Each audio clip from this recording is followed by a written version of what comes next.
जय गुरुदेवाय नमः। जय श्री कृष्ण। आज हम आपको श्रीमद् भागवत रहस्य का चौथा अध्याय का आगे का भाग आपको सुनाएंगे। एक बार पंढरपुर के श्री विठल नाथ और रुक्मणी के बीच एक संवाद हुआ। रुक्मणी जी ने विठल नाथ जी से कहा, प्रभु, प्रतिदिन इतने सारे भक्तजन आपका दर्शन करने आते हैं, परंतु आप किसी से मिलते ही नहीं। आप सदैव दृष्टि झुकाए रखते हैं, आखिर ऐसा क्यों है? यह सुनकर भगवान ने कहा, मंदिर में लोग मुझसे मिलने के लिए नहीं आते, वे तो अपने मन में अनेक प्रकार के भावों को लेकर आते हैं और कुछ न कुछ पाने की कामना लेकर आते हैं, इसलिए मैं दृष्टि झुकाए रखता हूँ। मुझसे मिलने तो शायद ही कोई आता है, जो मात्र मुझसे मिलने के लिए आता है उसी से मैं नजरें मिलाता हूँ, उस पर भी अपनी कृपा दृष्टि डालता हूँ।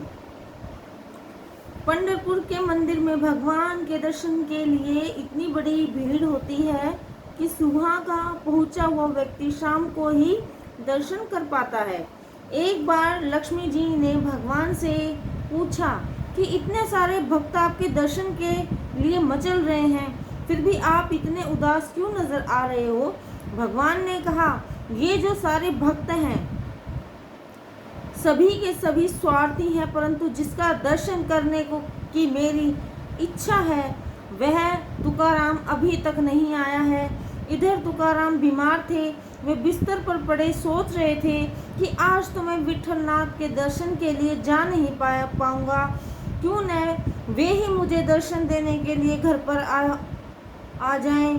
प्रेम में अनन्य और प्रसापरिलंबी होता है। भगवान ने कहा, तुकाराम बीमार होने के कारण यहाँ नहीं आ सकता, तो चलो हम ही उसके घर चलते हैं।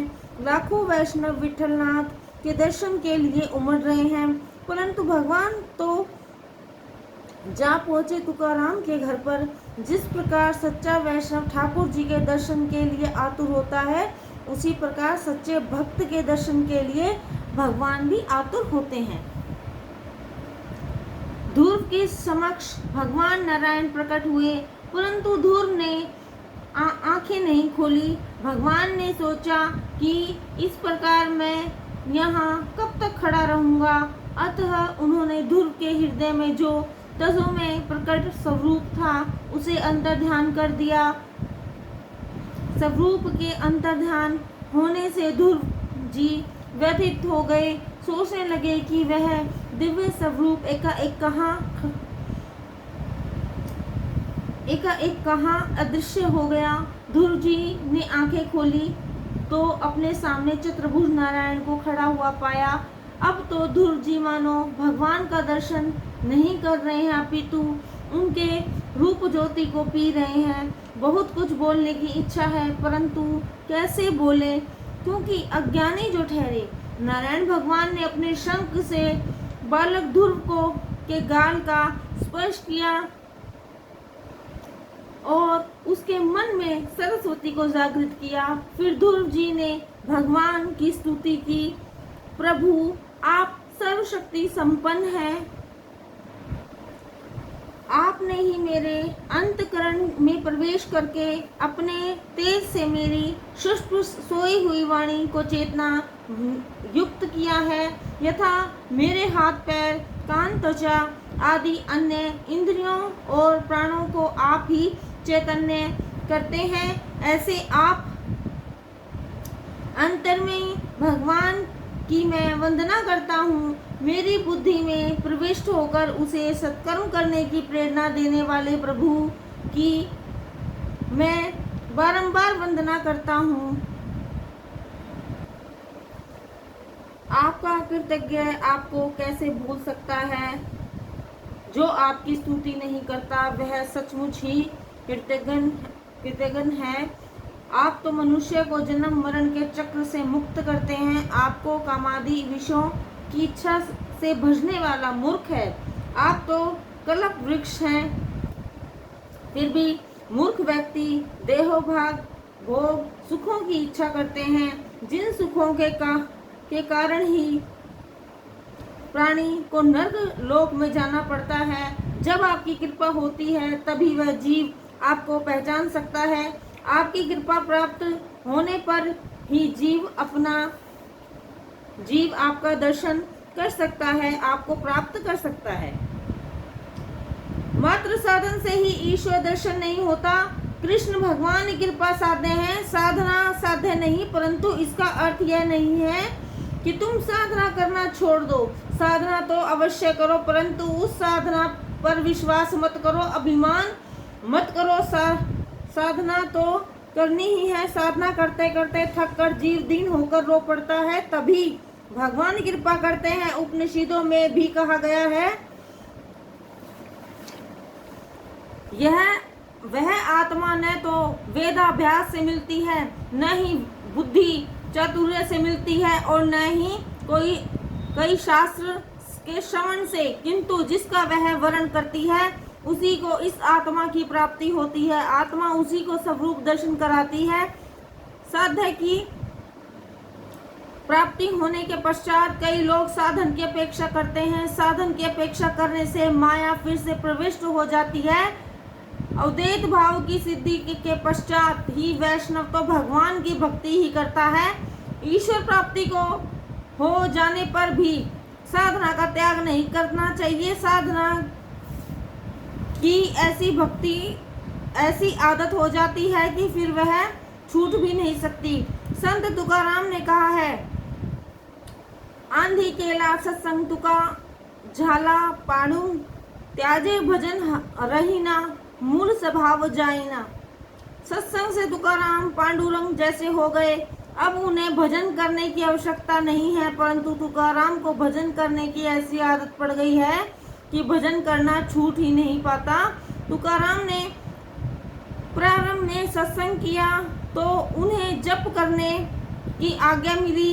जब से भगवान ने दर्शन दिए और कृपा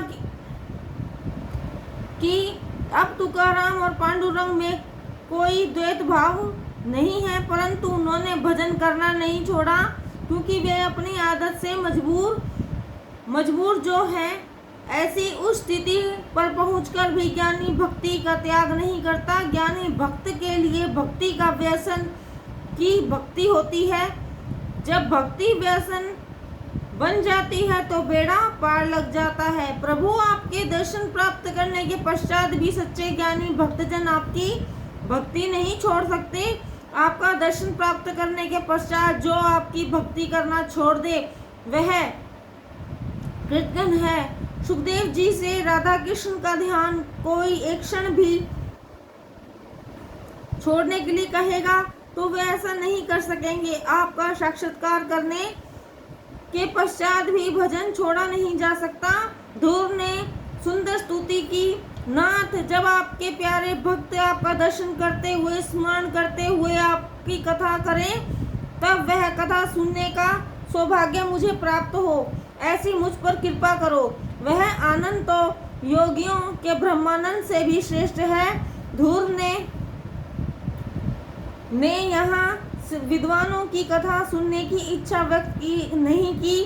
उनकी इच्छा तो यहाँ है कि जिनका हृदय कृष्ण प्रेम के रस में सराबोर है वह कथा सुनाए। ज्ञानी की कथा और भक्त हृदय की कथा में अंतर है। प्रभु आपकी कथा का आनंद ब्रह्मानंद से भी श्रेष्ठ है। श्रीधर स्वामी को इस श्लोक का अर्थ करने में कुछ कठिनाई अनुभव हुई है। यहाँ पर उपनिषद के सिद्धांत का कुछ विरोध सा किया गया है। उपनिषद में कहा गया है कि ब्रह्मानंद ही सर्वश्रेष्ठ है, कोई भी आनंद ब्रह्मानंद से श्रेष्ठ नहीं हो सकता। तैत्तिरीय उपनिषद में आनंद का वर्णन किया है। मनुष्य के आनंद की अपेक्षा गंधर्वों का आनंद श्रेष्ठ है। गंधर्वों की अपेक्षा स्वर्ग के देवों का आनंद श्रेष्ठ है। देवों के आनंद से बढ़कर इंद्र का आनंद श्रेष्ठ है। इंद्र आनंद की अपेक्षा बृहस्पति का आनंद 100 गुना श्रेष्ठ है। किंतु ब्रह्मानंद तो सर्वश्रेष्ठ आनंद है, जो निष्काम है, निर्विकार है और जिसके मन में मन का निरोध हो चुका है, उसे जो आनंद मिलता है यही ब्रह्मानंद है। यह सर्वश्रेष्ठ आनंद है। ब्रह्मकार वृत्ति वाले योगियों को जो आनंद प्राप्त होता है वह सर्वश्रेष्ठ आनंद है, जहाँ द्वैत प्रपंच में और तू नहीं है वह आनंद श्रेष्ठ है। जब तक मैं और तू नहीं है वह आनंद श्रेष्ठ है।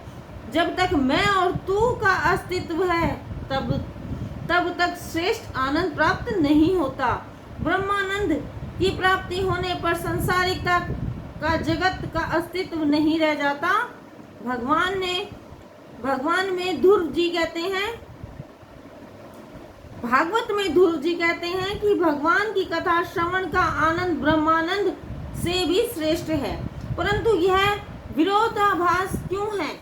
इसमें कौन सी बात सही है? महापुरुषों ने अपनी दृष्टि से समाधान किया है कि ब्रह्मानंद श्रेष्ठ है, किंतु इसमें एक दोष है, क्योंकि यह आनंद एक भोग्य है, सर्वभोग्य नहीं है। जिसकी वृत्ति ब्रह्मकार हुई है उसे ही आनंद प्राप्त होता है, अथवा यह आनंद गौण है। कथा कीर्तन का आनंद सर्वभोग्य है।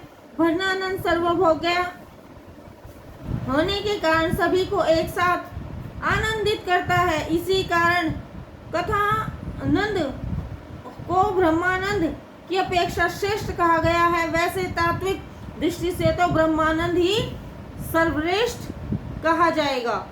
ब्रह्मानंद केवल एक व्यक्ति को आनंदित करता है जो केवल समाधि में लीन योगी ही प्राप्त कर सकता है। वह आनंद उसके सेवक को नहीं मिल पाता। समाधि लीन योगी अकेला ही संसार सागर पार करना है, जबकि सत्संगी स्वयं ही भी पार होता है और अन्यों को भी पार ले जाता है। कथा श्रवण सभी को एक साथ आनंद देता है, यह सर्वभोग्य है। अतः कथा श्रवण का आनंद भी श्रेष्ठ कहा गया है। कुछ टीकाकारों ने कहा है कि ब्रह्मानंद की अपेक्षा अन्य कोई भी आनंद श्रेष्ठ नहीं है, परंतु सत्संग की महिमा वृद्धि करने के लिए भागवत में ऐसा कहा गया है। चतुर्भुज नारायण ने ध्रुव से कहा, मैं तुम्हारी भक्ति से अत्यंत प्रसन्न हूँ, तुम मुझसे जो चाहे मांग सकते हो। ध्रुव ने कहा, क्या मांगू और क्या नहीं, यह मेरी समझ में नहीं आ रहा है। आपको जो भी प्रिय है वही मुझे दे दीजिए। भगवान शंकर जब नरसिंह मेहता पर प्रसन्न हुए थे तो उन्होंने नरसिंह मेहता से वर मांगने के लिए कहा था। तब नरसिंह मेहता ने ध्रुव के समान ही उत्तर दिया था। तब शिवजी ने उनसे कहा कि मुझे तो रासलीला प्रिय है, अतः मैं तुझे उसी का दर्शन कराऊंगा। और शिवजी ने नरसिंह मेहता को रासलीला का दर्शन कराए थे। नारायण भगवान ने ध्रुव से कहा, तुम कुछ कल्पों के लिए अपने राज्य पर शासन करो, उसके पश्चात मैं तुम्हें अपने धाम में ले चलूंगा। ध्रुव ने आशंका व्यक्त करते हुए कहा, मुझे अपना पूर्व जन्म याद आ रहा है। राजा रानी के दर्शन से मेरा मन विचलित हुआ था, अतः मुझे यह जन्म लेना पड़ा। अब राजा बना तो फिर रानियों की माया में फंस जाऊंगा और असावधान भी हो जाऊंगा। मैं राजा नहीं बनना चाहता। प्रभु ने कहा, तुम चिंता मत करो, ऐसा कभी नहीं होगा। तुम्हारी राजा बनने की इच्छा यदि न भी है तो भी मैं तुम्हें राजा बनते हुए देखना चाहता हूँ। यह माया तुम्हें प्रभावित नहीं कर सकेगी। मेरा यह नियम है कि जो मेरा पीछा करता है मैं भी उसी का पीछा करता हूँ। मैं तुम्हारी रक्षा करूँगा। छोटे बच्चों को चाहे आनंद न होता हो, किंतु माता को उसका श्रृंगार करने में भी आनंद मिलता है। मैं जगत को यह दिखाना चाहता हूँ कि जो मेरा हो जाता है मैं उसे लौकिक और अलौकिक दोनों प्रकार के सुख प्रदान करता हूँ। मैं अपने भक्तों को अलौकिक सुख के साथ साथ लौकिक सुख से भी प्रसन्न करता हूँ। शबरी और मीरा जैसा अटल भक्ति भाव होने पर भगवान कहते हैं कि मैं रक्षा करता रहूंगा। जीव की रक्षा जब तक भगवान स्वयं नहीं करते तब तक वह काम का नाश नहीं कर पाता। जो राखे रघुवीर ते उबरे ती ही काल महु, श्री राम ने जिनकी रक्षा की है वे कभी कामाद नहीं हुए। फूल चुनने के लिए आए हुए एक राज सेवक ने ध्रुव को आते हुए देखा तो उसने राजा को ध्रुव के आने का समाचार सुनाया।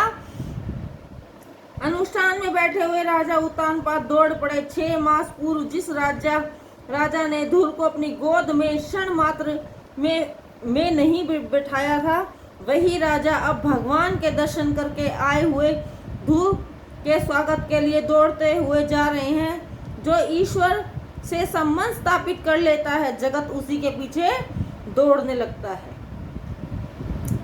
परमात्मा जिसे अपना बनाते हैं, शत्रु भी उसकी पूजा करने लगते हैं। यदि तुम परमात्मा के पीछे लग जाओगे तो जगत भी तुम्हारे पीछे दौड़ेगा। वहीं राजा उत्तानपाद जिन्होंने कभी ध्रुव का अपमान किया था, आज उसके स्वागत के लिए दौड़ रहे हैं। वे सोच रहे हैं कि मेरे 5 वर्ष के बालक ने परमात्मा के दर्शन भी कर लिए हैं और मैंने अपनी आधी जिंदगी गुजार दी, फिर भी सुरुचि के मोह में फंसा हुआ, धिक्कार है मुझे। राजा की आंखों से प्रेम अश्रु बह रहे हैं। कहाँ है मेरा पुत्र, कहाँ है मेरा ध्रुव? सेवक ने कहा, देखिए महाराज, राजकुमार आपकी वंदना कर रहे हैं। तब राजा ने ध्रुव को गले से लगाकर कहा, पुत्र मैं वंदना के योग्य नहीं हूँ। सुखदेव जी वर्णन करते हैं कि उस समय परमानंद की वर्षा हो रही थी। अब ध्रुव अपनी माताओं की चरण वंदना करने के लिए जा रहा है। वह सोचते हैं कि मेरी माता ने कहा था कि मैं उनकी वंदना चाहे ना करूं, परंतु विमाता सुरुचि की मुझे अवश्य ही वंदना करनी चाहिए। अतः जब ध्रुव ने सुरुचि को चरण वंदना की तो उसका दिल भर आया। कितना समझदार और सियाना है। सुनीति का हृदय तो हर्ष के कारण इतना भर आया कि वह कुछ बोल ही नहीं सकी। उसे लगा कि आज ही वह पुत्रवती हुई है, क्योंकि आज उसका पुत्र भगवान से संबंध स्थापित करके आया है।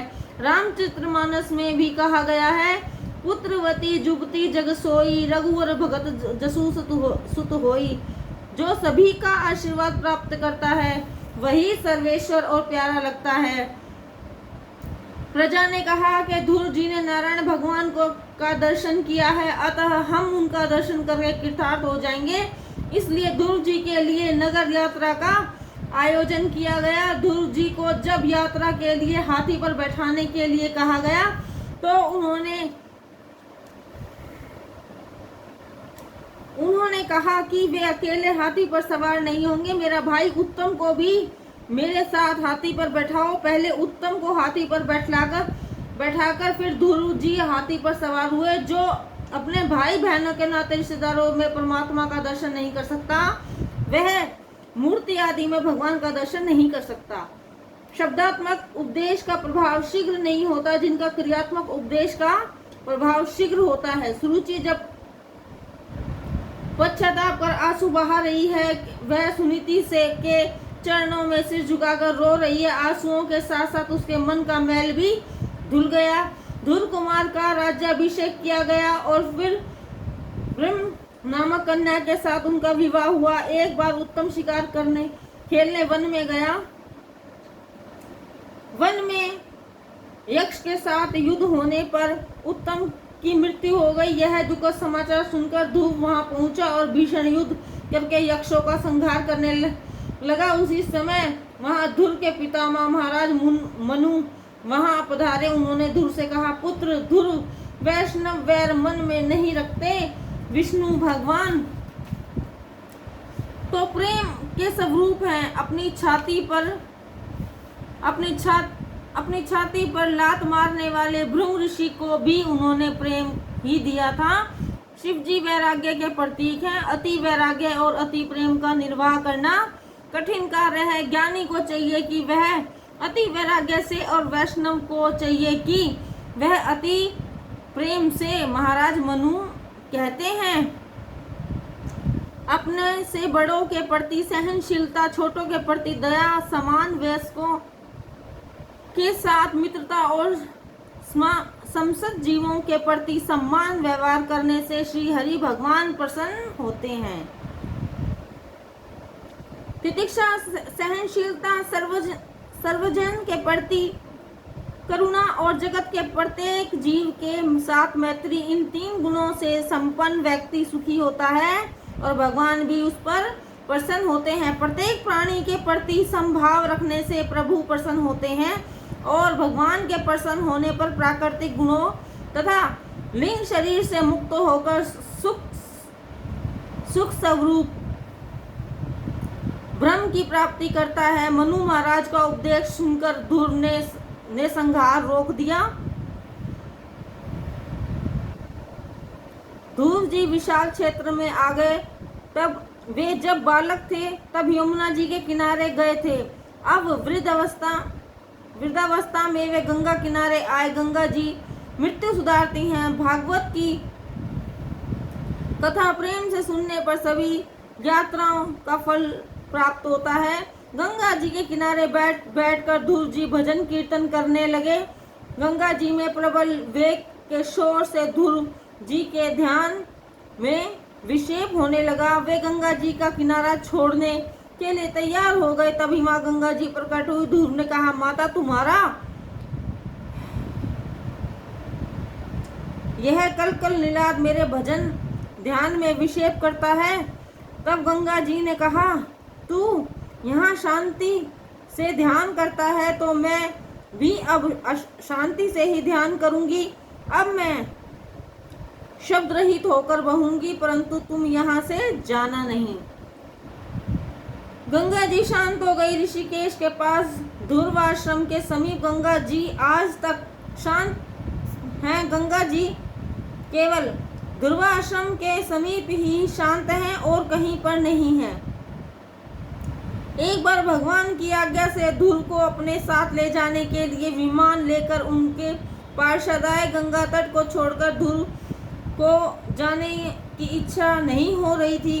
वे सोच रहे थे कि गंगा तट पर रहकर सत्संग, भजन, ध्यान आदि में जो आनंद मुझे मिला है वह बैकुंठ में कैसे प्राप्त होगा। गंगा जी को साष्टांग प्रणाम करके वे अंतिम स्नान करने लगे। गंगा जी को छोड़ते हुए उन्हें पीड़ा हो रही है। उनका हृदय भर आया।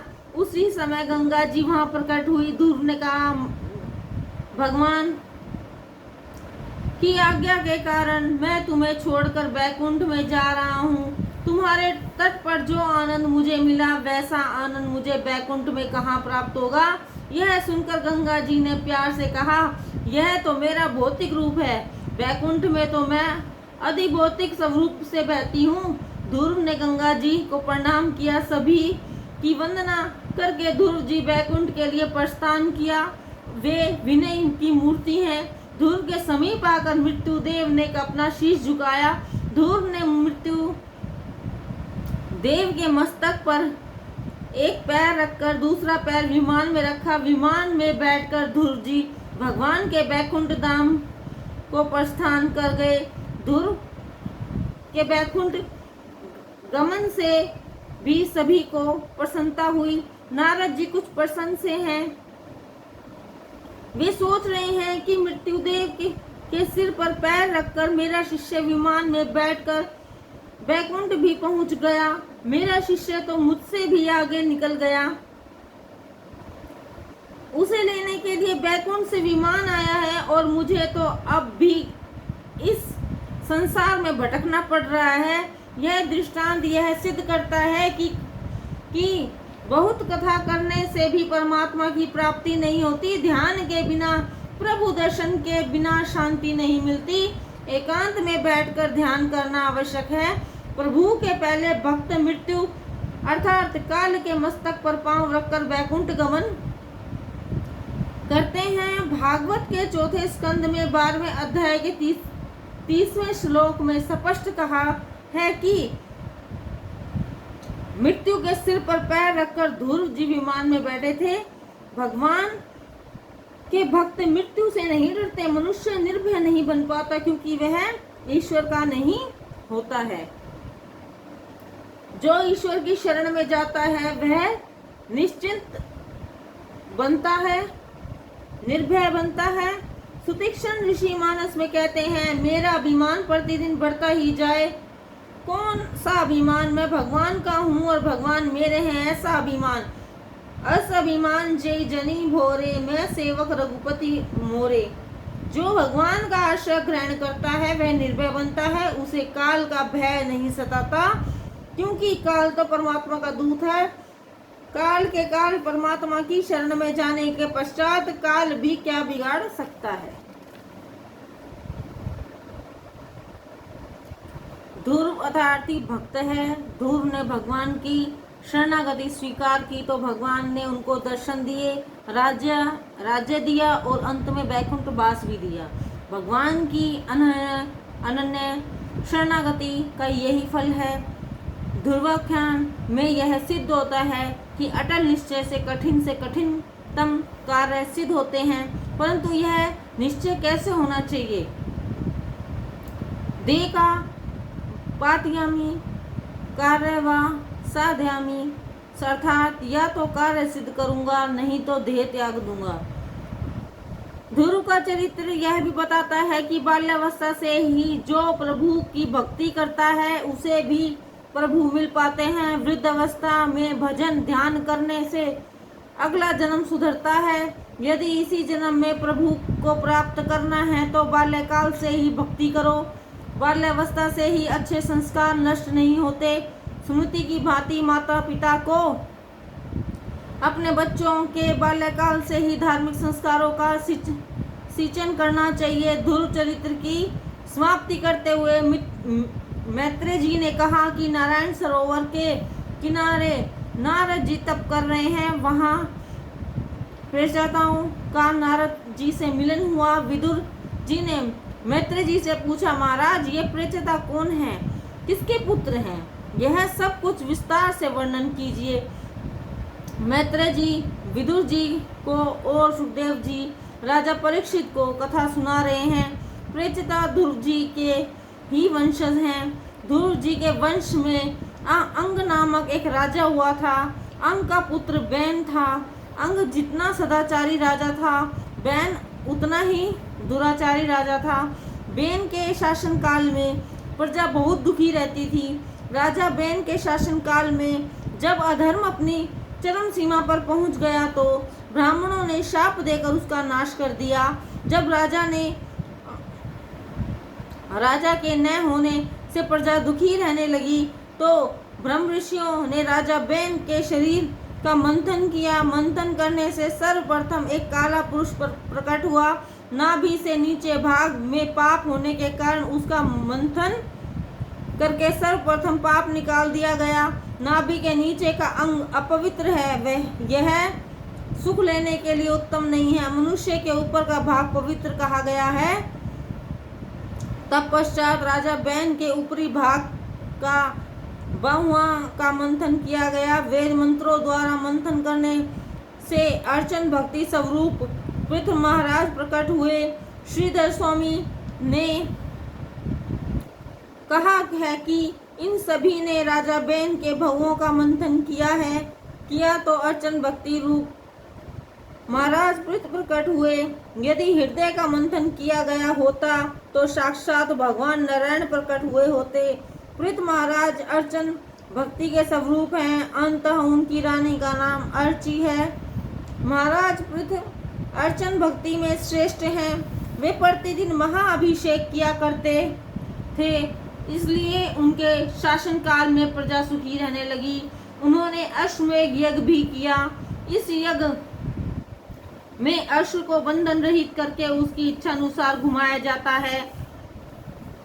यदि अश्व को कहीं पकड़ा न जाए तो यज्ञ में उसका बलिदान किया जाता है। अश्व वासना का स्वरूप है। यदि वह किसी विषय के बंधन में फंस जाए तो वह आत्मा स्वरूप में लीन होता है, परंतु यदि वासना किसी विषय के में बंधन में फंस जाए तो विवेक से युद्ध करके उसे शुद्ध करना होता है। पृथ्वी ने इस अश्वमेध यज्ञ में देवराज इंद्र ने विघ्न पैदा किया। वे उस अश्वमेध यज्ञ पकड़ कर ले गए। राजा पृथ्वी का पुत्र वहां घोड़ा इंद्र में से वापस ले आया। उस समय उस यज्ञ के अत्रि महाराज भी उपस्थित थे। उसी समय वहां साक्षात भगवान प्रकट हुए।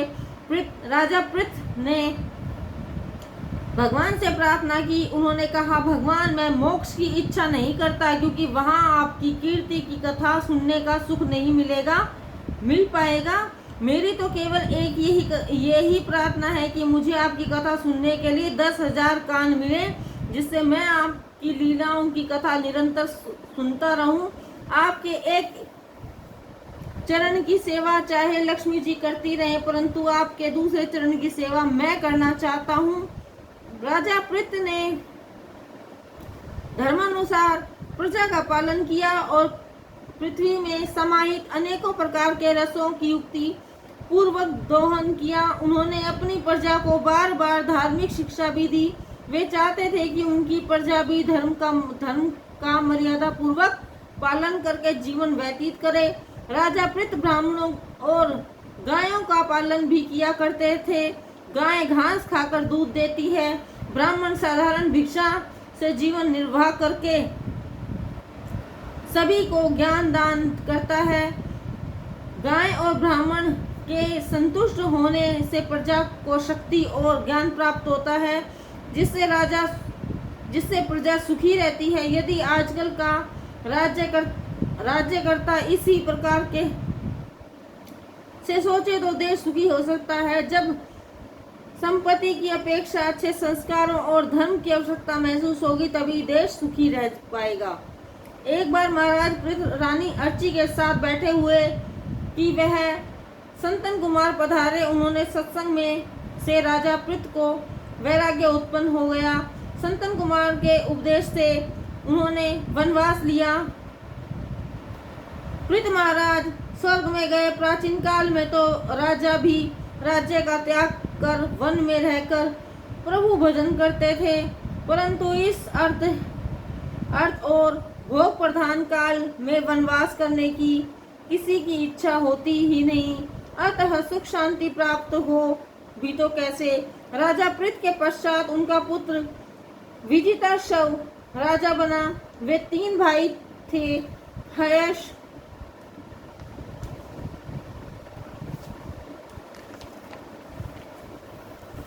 धूमकेश और वक्र। इसके पश्चात अंतर्ध्यान के यहाँ हविधन और हविधन के यहाँ प्राचीन ब्रह्मी राजा हुए। प्राचीन ब्रह्मी राजा के यहाँ प्रेचता हुए। प्रेचता नारायण सरोवर के किनारे आए। वहां उनकी भेंट नारद जी से हुई। नारद जी ने उन्हें रुद्र गीता का उपदेश दिया। इससे भगवान शंकर अत्यंत प्रसन्न हुए और उन्होंने प्रेचताओं से कहा कि तुम तप करो, क्योंकि बिना तप किए सिद्धि प्राप्त नहीं होती और तप न करने वालों का पतन होता है। ऐसी आज्ञा देकर शंकर भगवान वहां से अदृश्य हो गए। प्रेचता शंकर भगवान के बताए हुए स्रोतों का जाप करते हुए तप करने लगे। नारद जी ने प्राचीन ब्रह्मी राजा से प्रश्न किया कि तुमने यज्ञ तो बहुत किए हैं, परंतु क्या तुम्हें उनसे शांति प्राप्त हुई? राजा ने उत्तर दिया, नहीं। नारद जी ने कहा, फिर तुम यह यज्ञ क्यों कर रहे हो? राजा ने कहा, प्रभु ने मुझे इतना कुछ तो दिया है, इसलिए मैं यज्ञ कर रहा हूँ। इस यज्ञ के द्वारा मैं ब्राह्मणों की सेवा तथा संपत्ति का समाज सेवा में सदुपयोग कर रहा हूँ। यज्ञ से तो वैसे भी शांति नहीं मिलती। नारद जी ने प्राचीन ब्रह्मी राजा को समझाया, जब जीव जन्म मृत्यु के चक्र से मुक्त हो जाता है, तभी उसे शांति प्राप्त हो सकती है। यज्ञ से तुम्हारा कल्याण नहीं होगा और कल्याण के लिए चित्त शुद्धि का होना आवश्यक है।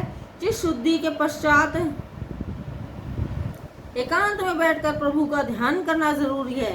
केवल यज्ञ करने से ही प्रभु का साक्षात्कार दर्शन नहीं हो सकता। तुम स्वर्ग में तो अवश्य ही जाओगे, परंतु पुण्यों का क्षय होते ही तुम्हें स्वर्ग से निकाल दिया जाएगा। अतः तुम शांति से बैठकर अपने आत्म स्वरूप का चिंतन करो। तुम्हें अपने ही आत्म स्वरूप का ज्ञान नहीं है, इसलिए अब ये यज्ञ को छोड़कर शांतिपूर्वक ईश्वर की आराधना करो। राजा ने नारद जी से कहा, गुरुवर आप तो बहुत सुंदर उपदेश दे रहे हैं। नारद जी ने कहा, राजन तुम्हें अपने ही स्वरूप का ज्ञान नहीं है, और जिसे अपने ही स्वरूप का ज्ञान न हो वह ईश्वर को कैसे पहचान सकता है। मैं आपको एक कथा सुनाता हूँ, ध्यान से सुनो। प्राचीन काल में पूर्जन नामक एक राजा था। उस राजा का अभिज्ञात नामक एक मित्र था, जो अपने मित्र पूर्जन को सुखी करने के लिए सदैव प्रयत्न करता रहता था। परंतु वह पूर्जन को सुखी करने के लिए जो भी प्रयत्न करता था, उसकी भनक तक राजा के कानों तक नहीं पहुंचती थी। इसी बात का वह हमेशा ध्यान रखता था। अविज्ञात ही ईश्वर रूप है। ईश्वर से ही अज्ञात रूप से जीव की सहायता करता है। जीवात्मा पूर्जन को सही करने के लिए ईश्वर अविज्ञात की भांति सहायता करता है। वह अन्न उत्पन्न करता है, फिर भी किसी को खबर तक नहीं होने देता। पूर्जन भी यह नहीं सोचता कि वह किसी की सहायता के कारण सुखी है। परमात्मा की लीला अविज्ञात है, वहाँ बुद्धि कुछ काम नहीं करती। भगवान कहते हैं कि अनशन भोजन करने का काम तेरा है और उसे पचाने का काम मेरा है। पंचमी अन्न चतुर्विधम जीव भोजन करता है, भगवान उसे पचाते हैं। ठाकुर जी पेट में अग्नि रूप में स्थित हैं। भोजन करने के पश्चात ठाकुर जी कहते हैं कि अब तेरा काम सोने का है और मेरा काम तुझे जगाने का है। यह मानो कि हम एक गाड़ी के समान है। कहने का तात्पर्य यह है कि जीवात्मा यात्री है और परमात्मा उसका चालक। यदि भगवान ही सो गए तो अच्युतम केशवम हो जाए, गाड़ी को चलाने वाला ही सो जाए तो गाड़ी रुक जाती है। अतः यात्री सो सकता है परंतु चालक सूत्रधार ईश्वर नहीं सो सकता। परंतु जीव कभी नहीं सोचता कि उसको यह सुख सुविधा प्रदान करने वाला कौन है। सत्कर्मों का संकल्प करने वाले को तो परमात्मा की भी शक्ति देता है। प्रभु भजन काल में किया जाना चाहिए। सूर्योदय के पश्चात तो औरों के रजोगुण, तमोगुण और राजगुण तुम्हें प्रभावित करेंगे। अंततः तुम अच्छे ढंग से भजन नहीं कर सकोगे। बेशक जीव चाहे सोता रहे, परंतु भगवान हर क्षण जागते रहते हैं, वे कभी नहीं सोते। पूर्जन एक जीवात्मा है, सदा सर्वदा उपकार करने वाला ईश्वर को भूलकर घूमता फिरता वह एक 9 द्वारों वाली नगरी में प्रविष्ट हुआ। यह 9 द्वारों वाली नगरी में मानव शरीर, वहां पहुंचने पर पूर्जन की एक सुंदरी से भेंट हुई। पूर्जन ने उसे उसका परिचय पूछा। उस सुंदर स्त्री ने कहा कि मैं यह तो नहीं जानती हूँ कि मैं कौन हूँ, परंतु मैं तुम्हें सुखी अवश्य करूँगी। पशु भी जाति भेद अवश्य मानते हैं।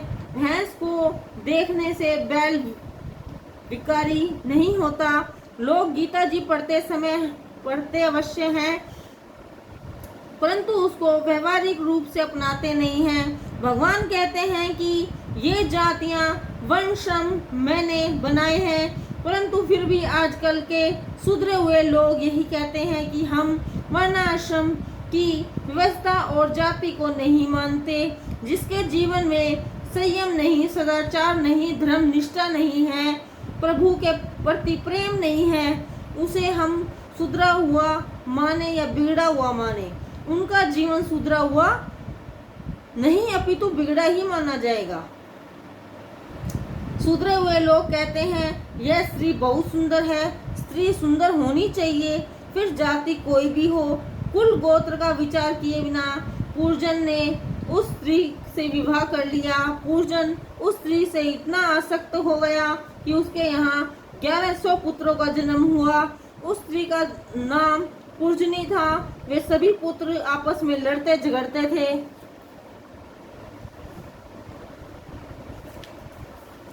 हमारी है बुद्धि, पूर्जनी है 11 इंद्रियां और सुखभोग की इच्छा 1100 संतानें हैं। एक एक इंद्रियों के 100 पुत्र हैं। इन 1100 पुत्रों के पारस्परिक युद्ध से तात्पर्य है संकल्प विकल्पों का संघर्ष। मन में एक विचार उत्पन्न हुआ नहीं कि दूसरा उसके दबोचने के लिए तैयार है। जीव इन 11 इंद्रियों के बीच फंसा हुआ है। पंच प्राण शरीर की रक्षा करते हैं। इंद्रियां सुख भोग के संकल्प विकल्प की ही 1100 संतानें हैं। संकल्प विकल्प से जीव बंधन में पड़ता है। बुद्धिगत संकल्प विकल्प जीवात्मा को रुलाते हैं। पूर्जन ने कई वर्षों तक इसी प्रकार सुखभोग किया। काल देव मृत्यु की पुत्री जरा के साथ विवाह करने की इच्छा कोई नहीं करता, परंतु पूर्जन की इच्छा न होते हुए भी जरा ने उससे विवाह कर लिया। जो भोग का सुख प्राप्त करता है उसे जरा से अर्थात वृद्धावस्था से विवाह तो करना ही पड़ेगा। हमेशा याद रखना चाहिए कि एक ना एक दिन वृद्ध अवस्था तो अवश्य ही आएगी। यौवन की अवस्था सदैव नहीं रहती। योगी कभी वृद्ध अवस्था को प्राप्त नहीं होते, फिर भी एक दिन मृत्यु का सेवक प्रचर आया। प्रज्वर अर्थात अंधकाल का ज्वर। स्त्री में अतिशय आसक्त रहने वाले पूर्जन ने अंतकाल में स्त्री का चिंतन करते हुए देह का त्याग किया, जिसके फलस्वरूप उसे विदम देश में कन्या के रूप में जन्म लेना पड़ा। स्त्री का अतिशय चिंतन करने के कारण पूर्जन को स्त्री बनना पड़ा। यह कथा हमें चेतावनी देती है कि किसी भी स्त्री का अधिक चिंतन नहीं करना चाहिए, वरना अगले जन्म में आपको भी साड़ी पहननी होगी, किसी की पत्नी बनना पड़ेगा, संतान उत्पन्न करनी पड़ेगी, इतनी कठिनाइयां उठानी पड़ेंगी कि जिनका विचार मात्र ही कपकपी पैदा कर देता है। पूर्जन पुरुष था, परंतु बार बार स्त्रियों का चिंतन करने के कारण उसे अगले जन्म में स्त्री बनना पड़ा। सदैव के लिए कोई भी स्त्री या पुरुष नहीं रह सकता। वासना के अनुसार ही यह शरीर बदलता रहता है। पूर्जन ने केवल जवानी में ही पाप किया था, बाल्यावस्था में वृद्धावस्था में तो उसने सत्कर्म ही किए थे। इन्हीं पुण्यों के कारण उसका जन्म कन्या रूप में एक ब्राह्मण के घर में हुआ। विदर्भ देशवासी उस कर्मकांडो ब्राह्मण के घर में दर्भ का विशेष उपयोग होता था। मर्यादा धर्म का पालन करने पर उस कन्या का विवाह द्रविड़ देश के राजा छांडे के साथ हो गया। कर्म करने से चित्त शुद्धि के पश्चात ही उसका विवाह हुआ। द्रविड़ देश तो महारानी भक्ति का नेहर है। राजा अर्थात भक्ति पति के साथ विवाह हुआ। सत्कर्म करने की चित्त शुद्धि हो जाए तो भक्ति कर सकते हैं। लोग मानते हैं कि भक्ति मार्ग अति सरल है, परंतु यही मार्ग सबसे कठिन मार्ग है। मर्यादा धर्म का पालन किए बिना भक्ति मार्ग उदय नहीं हो सकता और चित्त शुद्धि के बिना भी भक्ति का उदय नहीं हो सकता। अंततः में परमात्मा का अनुभव करने के लिए ज्ञान की आवश्यकता होती है।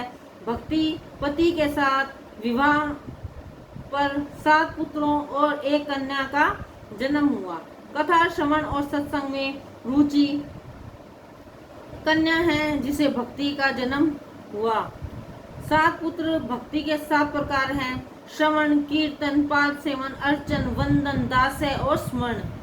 भगवान के नाम रूप प्रभाव लीलाओं का कान से श्रवण, मुख से कीर्तन और मन से स्मरण करने पर क्रमशः श्रवण, कीर्तन और स्मरण भक्ति सिद्ध होती है। प्रभु की सेवा करने से अर्चन भक्ति सिद्ध होती है। प्रभु की मूर्ति का वंदन करने से वंदन भक्ति सिद्ध होती है। यह 7 प्रकार की भक्ति मनुष्य अपने प्रयत्न से प्राप्त और सिद्ध कर सकता है, परंतु 8वीं संख्या भक्ति और 9वीं आत्मनिवेदन भक्ति प्रभु कृपा से भी प्राप्त और सिद्ध होती है। श्रवणादि 7 प्रकार की भक्ति सिद्ध करने के बाद पति की मृत्यु के समाचार से दुखी उस कन्या को परमात्मा ने सद्गुरु के रूप में आकर ज्ञान दिया। सातों प्रकार की भक्ति सिद्ध होने पर परमात्मा संख्या का दान करते हैं, आत्मनिवेदन का दान करते हैं। कहने का अर्थ यह है कि जिस मित्र अविज्ञात को यह जीव माया के कारण भूल गया था, वही सद्गुरु के रूप में आया। इसका तात्पर्य यह है कि पूर्जन अपने जिस मित्र अविज्ञात को भूल गया था, वही सद्गुरु परमात्मा के रूप में उस कन्या के सामने आए। उन्होंने वहां आकर उसे ब्रह्म विद्या का उपदेश दिया। कहा कि तू मुझे छोड़कर दूर हो गया है। जब से तू इस 9 द्वार वाली नगरी में रहने लगा, तभी से तू दुखी रहने लगा। तू अपने स्वरूप को पहचान। लौकिक सुख से मनुष्य इतना फंसा रहता है कि उसे अपने आत्म स्वरूप का विचार ही नहीं आता। तत्त्वमसि, तू मेरा मित्र और मैं मेरा अंश है, मेरा ही स्वरूप है। तू स्त्री पुरुष रूप नहीं है। तू मेरी ओर देख। पूर्जन प्रभु के सम्मुख आया। जीव और ब्रह्म का मिलन हुआ। जीव कृतार्थ हुआ। सद्गुरु कहते हैं कि तू राजा पूर्जन है। तू कई बार स्त्री बना और कई बार पुरुष, परंतु फिर भी तुझे तृप्ति नहीं हुई। अब जगत में कब तक और कितना भटकता रहेगा। अब परमात्मा का आश्रय लेकर उसके चिंतन में लीन होकर उसके स्वरूप में विलीन होगा, तो ही तू कृतार्थ हो जाएगा। भक्त माल में अमरदास जी की एक कथा आती है। अमरदास जी ने एक बार अपनी माता से प्रश्न किया, माता, मैं तेरे विवाह के समय कहाँ था? तो माता ने कहा, बेटा, तेरा जन्म तो मेरे विवाह के पश्चात हुआ है। तो पुत्र ने कहा, माता, तुम गलत कह रही हो। उस समय मैं कहीं न कहीं पर तो था ही। मेरा वह मूल निवास स्थान कहाँ है? यह मेरी बुद्धि जानती है कि मेरा मूल निवास स्थान कहाँ है। इसलिए जीव संसार में भटकता रहता है। नारद जी ने प्राचीन ब्रह्मी राजा से पूर्जन का आख्यान कह सुनाया। यह जीव विषयों में इस प्रकार फंसा रहता है कि वह सोचता तक नहीं कि वह कौन है। फिर वह परमात्मा को कैसे पहचान सकेगा? जो स्वयं को नहीं पहचान पाता, वह परमात्मा को किस प्रकार जानेगा?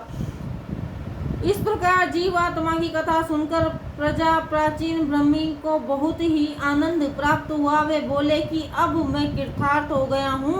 अब मैं केवल यज्ञ ही नहीं करूँगा। वे अब भगवत चिंतन करते हुए भगवान में लीन हो गए। कथा मनुष्य को उसके दोषों से परिचित कराती है और उसको मुक्त भी कराती है। हमें पूर्वजन्म के प्रारब्ध को झेलते हुए ऐसा प्रयत्न करना है कि नया प्रारब्ध उत्पन्न ही ना हो।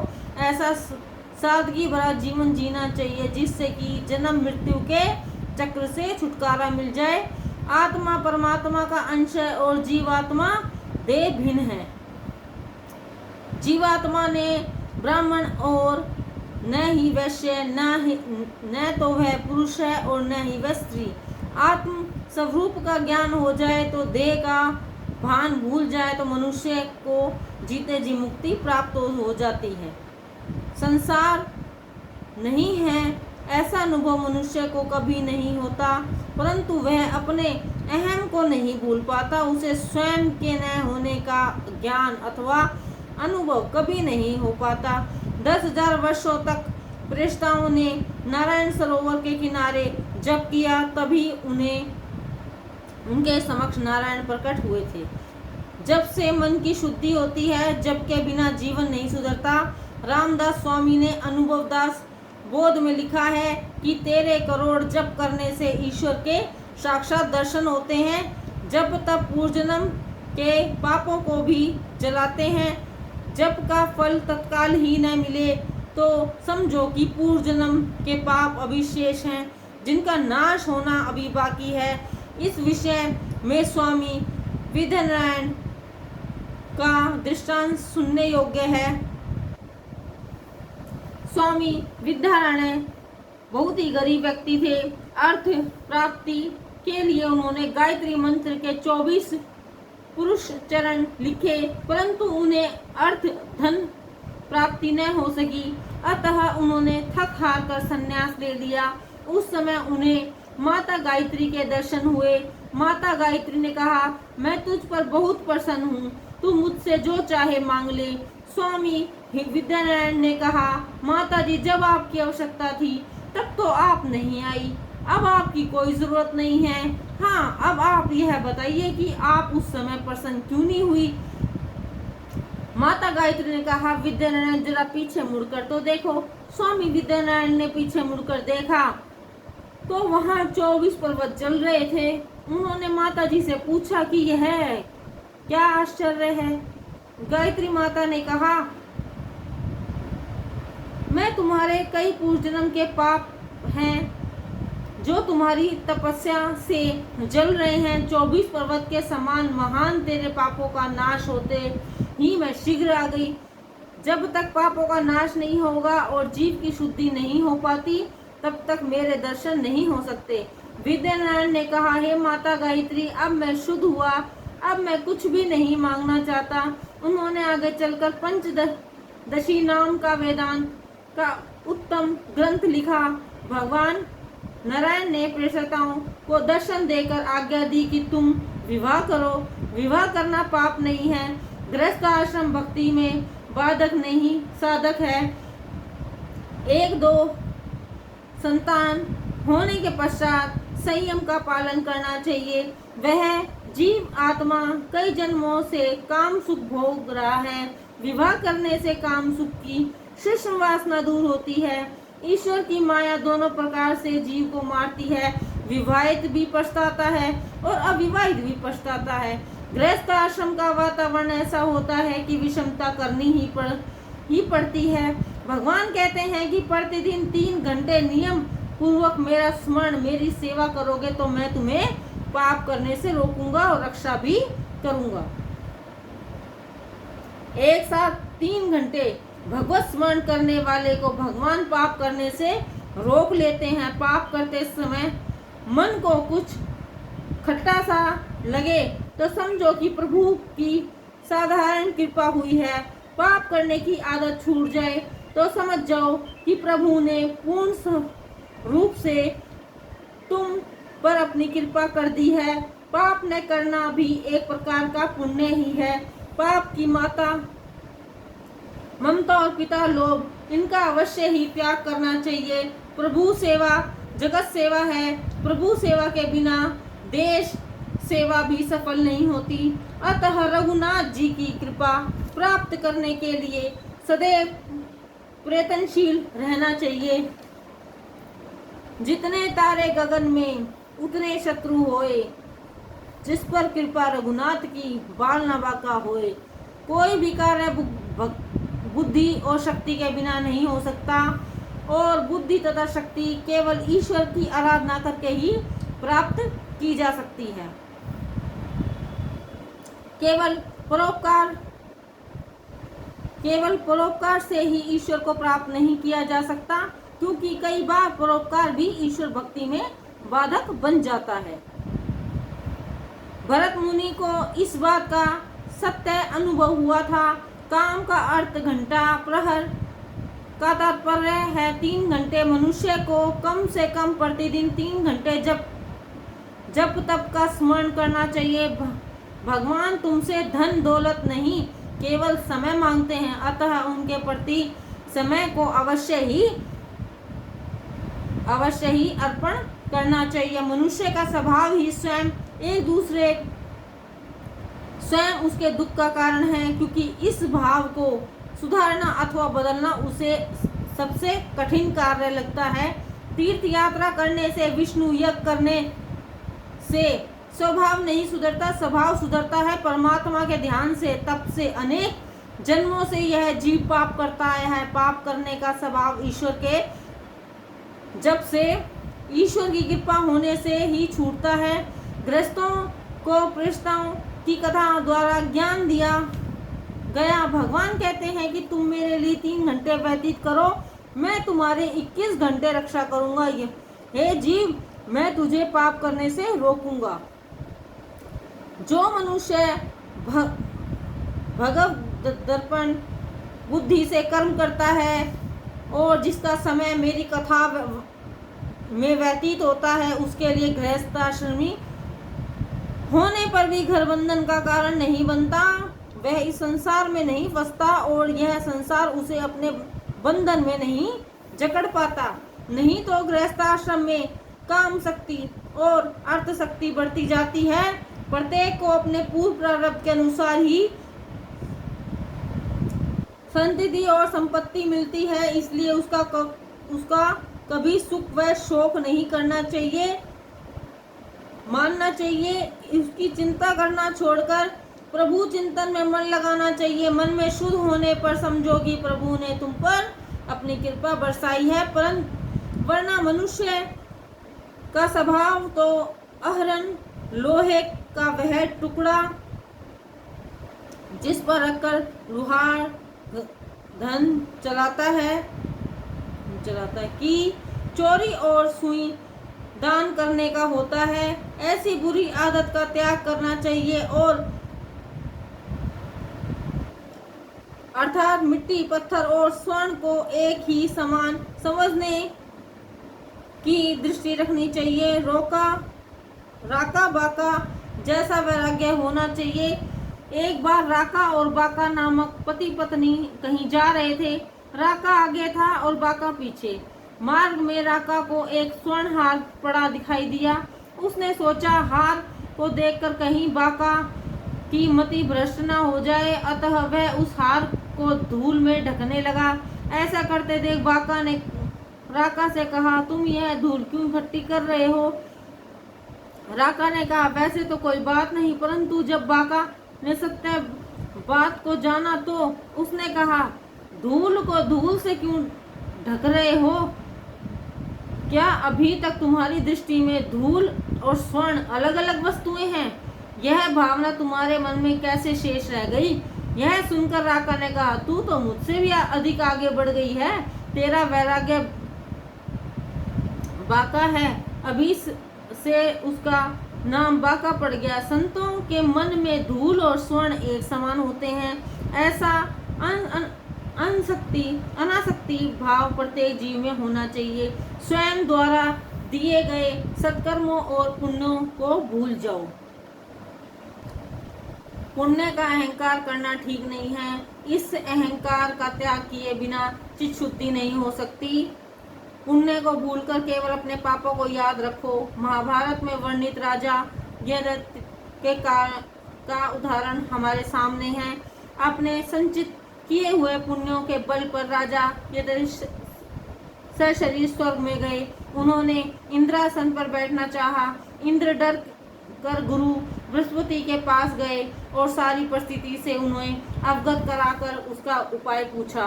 तब गुरु बृहस्पति ने देवराज इंद्र से कहा, तुम जाकर राजा यतीत से पूछो कि उन्होंने कौन कौन से पुण्य कर्म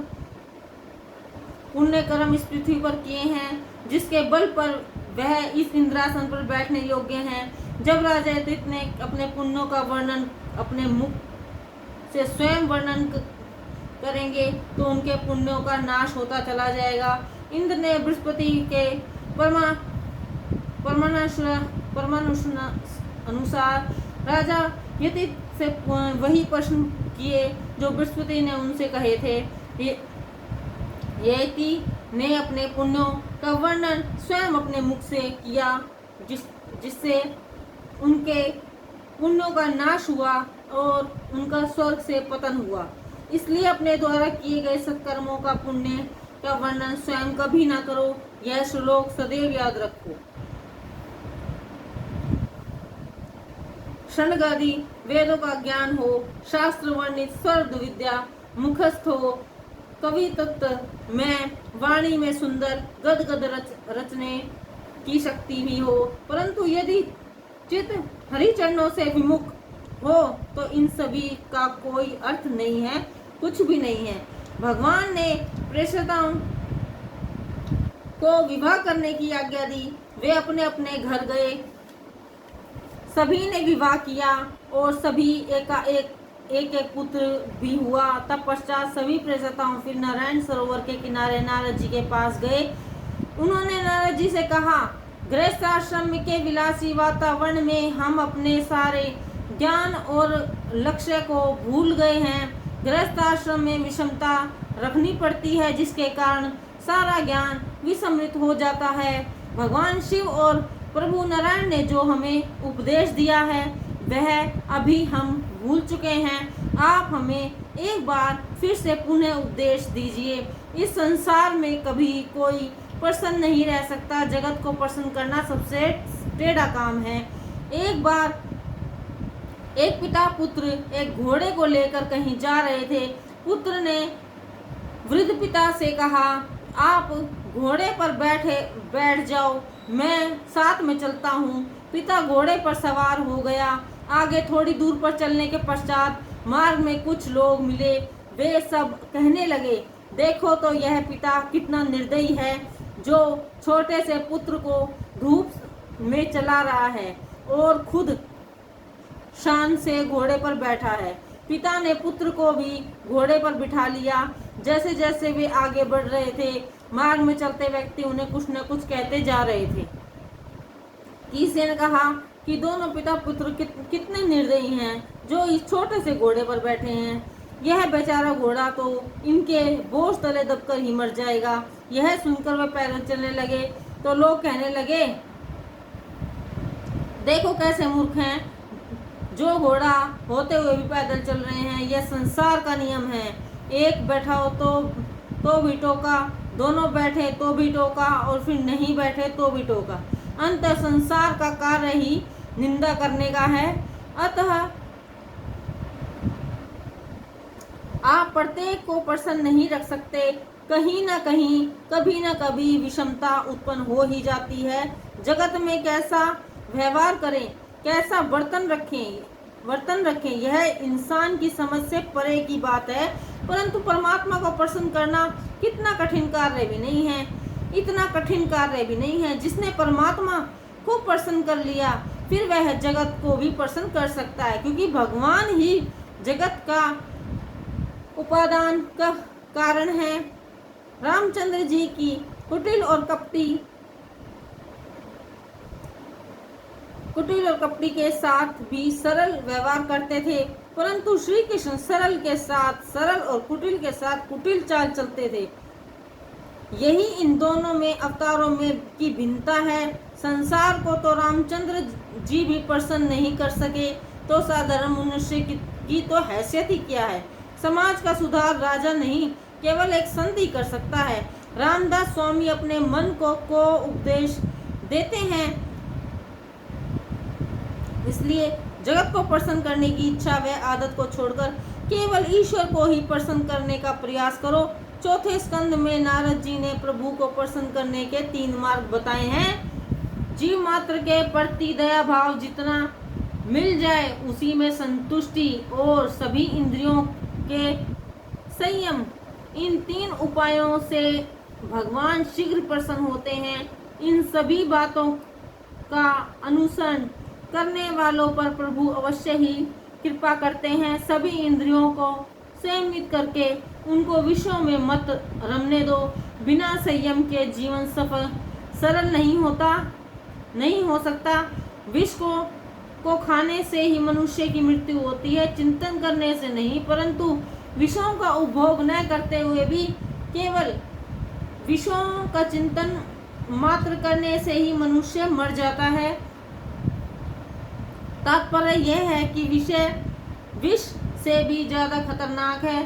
अतः विषयों का विष के समान त्याग करो। विदुर जी ने कहा है, मैंने सुना है कि मुझे उसका चिंतन करना है। मैं ही ईश्वर से अलग हो गया हूँ, मैं ही पूजन हूँ, ऐसा सोचकर कथा का बार बार स्मरण करो। मैत्रेय जी ने विदुर को यह कथा सुनाई। विदुर जी को मुक्ति प्राप्त हुई। प्रेताओं ने कथा वक्ता और श्रोता दोनों के पापों को जलाती है। हरे राम हरे राम हरे राम हरे हरे, हरे कृष्ण कृष्ण कृष्ण हरे हरे। जय श्री कृष्ण, जय गुरुदेवाय नमः।